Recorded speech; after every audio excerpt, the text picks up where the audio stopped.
On December 10, 1971, Indian fighter pilot Dilip Parulkar was flying a high-risk sortie over a Pakistani watchtower. As he closed in on the target, anti-aircraft batteries opened fire, sending a barrage of flak tearing through his wing. The damage was catastrophic.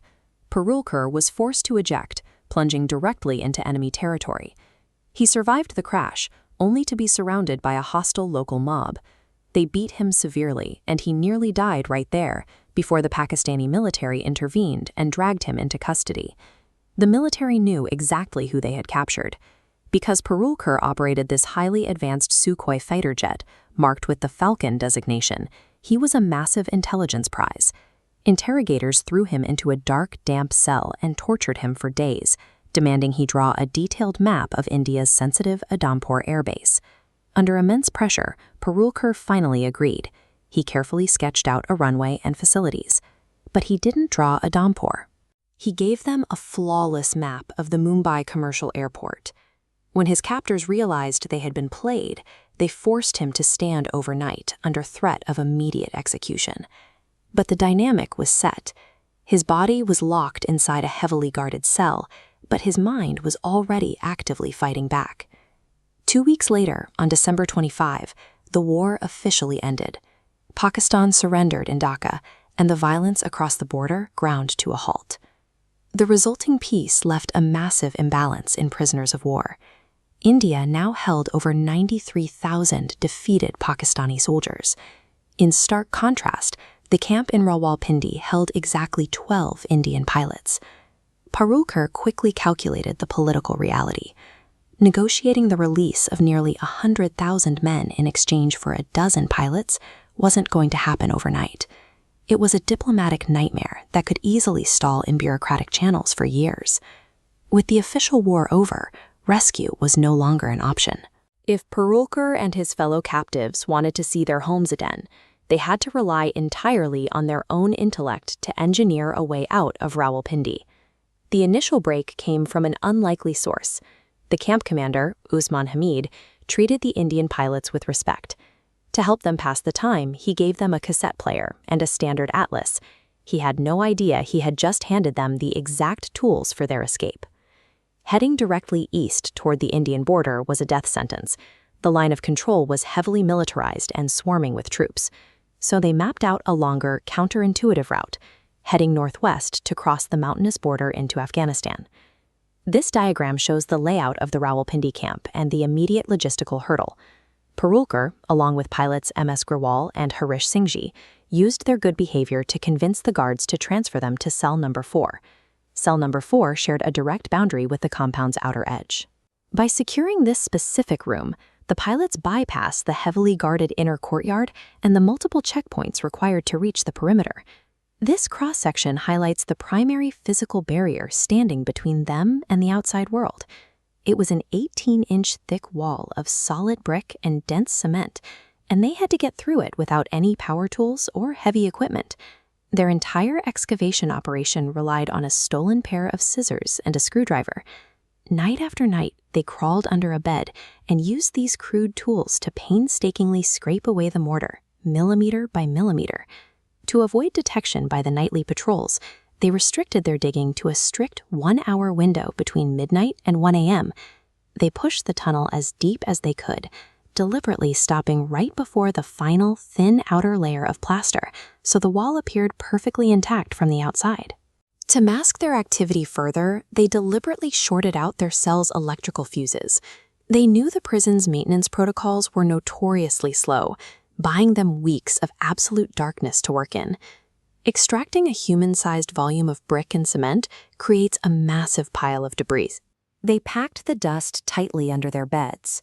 When the guards conducted physical head counts, a fellow pilot, Vidyadhar Shankar Chatti, would secretly pose or lie perfectly still to cover for whoever was currently hidden inside the wall.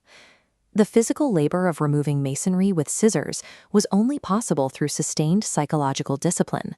For months, they maintained a zero-error routine of concealment, successfully hiding a massive excavation right under the feet of their captors. While the tunnel progressed, the team prepared their survival loadout. Every month, the prisoners received a tiny cash allowance. Instead of spending it on comforts, the three men stockpiled high-density calories, hoarding cans of condensed milk and dry fruits to sustain them on the run.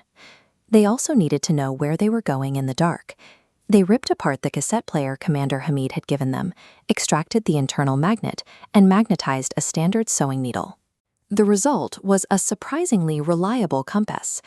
To avoid standing out as escaped Indian military officers, they paid the prison tailor to sew them traditional, loose-fitting Patani suits.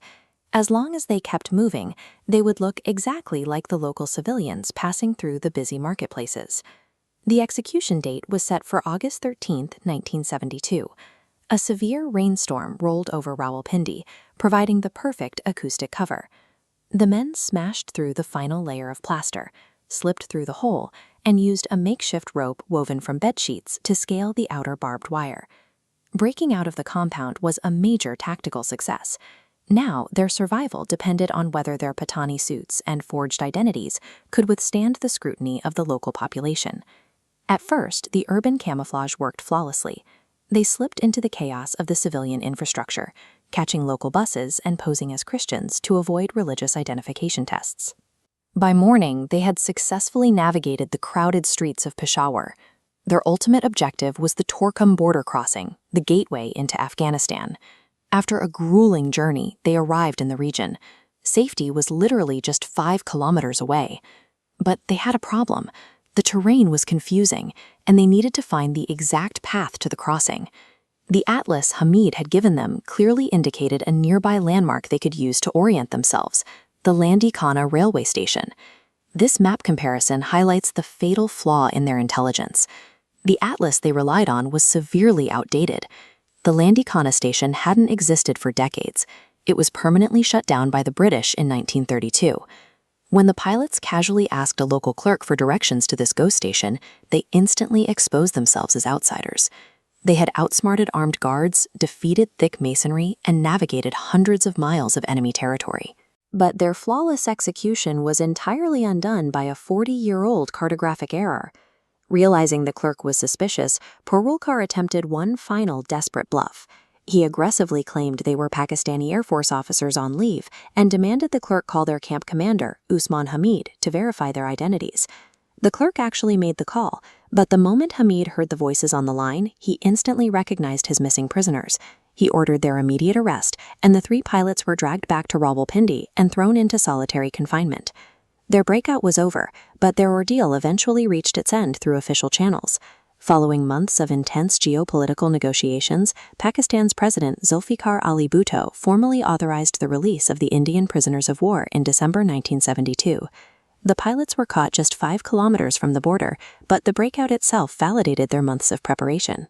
They had systematically dismantled 18 inches of solid masonry, using only a pair of scissors and a screwdriver, proving that even a maximum security prison is vulnerable to sustained, disciplined intellect.